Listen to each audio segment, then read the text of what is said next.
Vamos agora à entrevista do dia com Rodolfo Gamberini.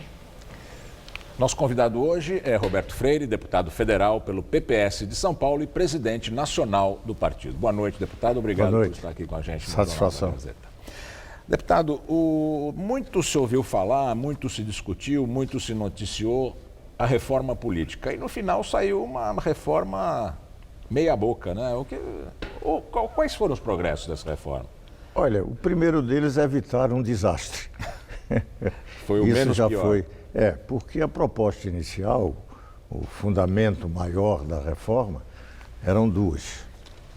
A proposta do distritão, que era algo que não ocorre em nenhuma democracia do mundo, a eleição dos mais votados. Aparentemente parece o mais correto, mas é a instalação do caos. Se a gente já tem muitos partidos, você imagine uma eleição que produz 513 partidos. Porque a eleição majoritária significa dizer que cada deputado é dono dos seus votos e não precisa de mediação nenhuma. Ele é eleito com os seus dinossauros, votos. Mas pouco importa que partido não responde a nenhum programa, salvo os seus votos. Isso instala, evidentemente, o desequilíbrio na relação com o executivo e não é bom para a democracia. A ingovernabilidade. Acaba com a chamada democracia representativa na prática. Então, pelo menos isso se evitou, foi derrotado. O segundo vinculado a isso era a criação do fundão. No momento em que o país vive com crise fiscal, você imaginar um fundo com 3 bilhões para financiar a eleição, isso evidentemente quase é um tapa na escárnio. cara, né? É um abuso. E também esse foi derrotado. Então, pelo menos nesse aspecto positivo. Mas avançou-se. Então é interessante lembrar, por exemplo, que foi criada uma cláusula de desempenho ou cláusula de barreira. Terá um escalonamento, não vai na integralidade, mas dentro de 10 anos você faz chegar até 3% de voto para poder ter representação. Mas terá que ter 1,5% nesse primeiro ano, já agora, em 2018. E com uma característica à parte. É que não só não tem representação no parlamento, é que também não tem acesso ao fundo partidário e ao tempo de televisão. O que é que isso significa? Concretamente que você desestimula a criação de partido como negócio. Claro, os não vendedores proíbe, de legenda. Claro, não proíbe que se crie partido, é um direito de cidadania. Mas só terá acesso ao fundo e ao tempo de televisão se tiver voto. Então, esse aspecto é um grande avanço. Houve outro também.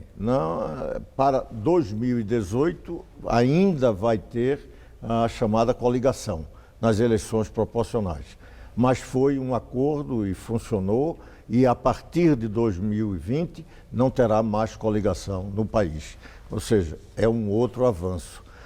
Ainda podem ter outros, como legislação infraconstitucional, porque isso foi tudo proposta de emenda constitucional. Então, de qualquer forma, eu diria a você que avançamos, evitamos um desastre maior e aquilo que aprovou ajuda a que você melhore. Não é a reforma ideal, até porque a gente também precisa ter muita clareza.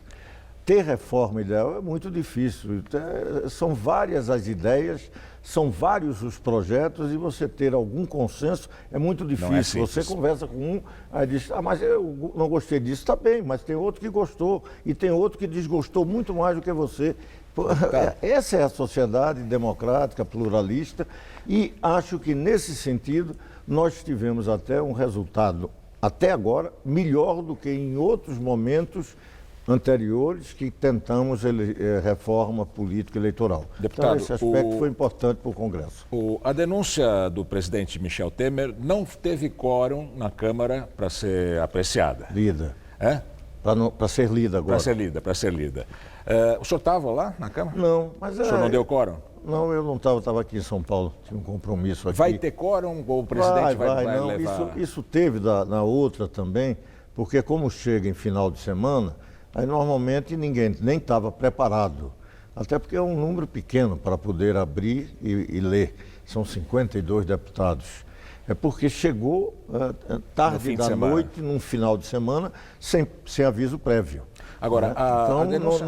não é nenhum problema. Isso será lido e vai, eu acredito, tanto quanto foi da primeira vez, terá uma tramitação normal e sem sobressalto. O senhor acha que foi normal a tramitação da primeira denúncia quando houve informação de compra de deputados, de liberação de projetos, Olha, nadaram no dinheiro público para votar pelo presidente? Não, eu tenho uma visão quanto a isso de maior ponderação.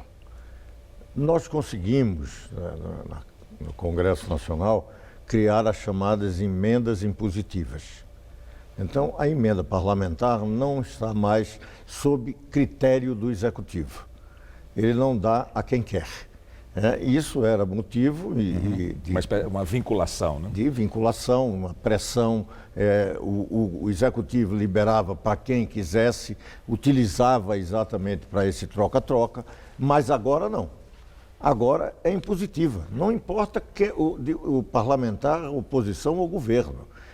Só para dar um exemplo muito concreto. Rapidamente, por favor. Rapidamente. O PT foi o segundo partido que mais recebeu emendas executadas naquele período exatamente da apuração e da votação da denúncia contra o presidente. Não é bem isso. Tá bem. Agora, claro, o governo utiliza dos recursos e em todos eles utilizaram Dilma tentando impedir o impeachment. É muito normal no presidencialismo esse tipo de relação. Por isso eu sou parlamentarista, porque um governo desse com problema já teria caído sem nenhum trauma.